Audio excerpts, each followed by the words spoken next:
Hi, I'm going to explain the map that I made. Okay, here it is. About the psychological explanations of forgetting. The first theory is about suppression and depression. Suppression is when we forget information consciously, and depression is when we forget information unconsciously. We use them in order to block out traumatic situations that happened in the past.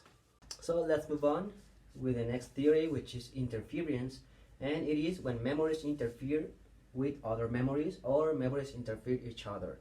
There are two main types of interference. The first one is when old information or already learned information makes more difficult to learn or to restore new information. An example can be when someone changed his last name and you can only remember the previous last name. And the next one is when new information makes more difficult to recall learned information. It is when you get a new phone number and you only remember the new phone number and you start to forget the previous number. Next one, which is codependency. It is when we have the information in our memory and it is not accessible. But there are cues that are going to help us to remember that piece of information.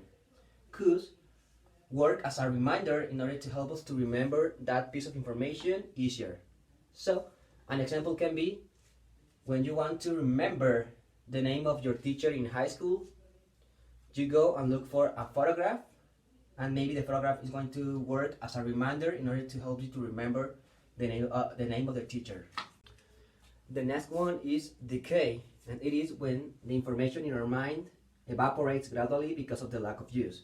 An example can be when you create a new Facebook account or a new Gmail account, and you create, of course, a new password, but you don't use that account anymore. So for the lack of use, you're going to start forgetting that information, the password. The next one is distortion. It is when the information that was not completely evaporated is altered or distorted. I'm going to take back the previous example about the Facebook account or the Gmail account.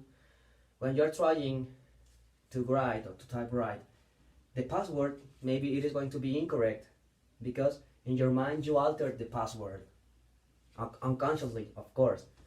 You're going to start writing different letters or different numbers that are going to make impossible to log in to that Facebook account or to that Gmail account.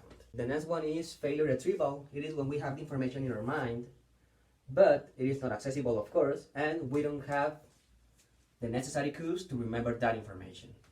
And the last one is interaction and dynamic systems. It is when we learn new information and we forget the old information we have stored in our mind, because we're going to focus all our cognitive resources on the new information. An example can be, for me, maybe the memorization. When you're trying to memorize all the topics that are going to be in an exam and you kind of forget the topics that are not going to be in the exam.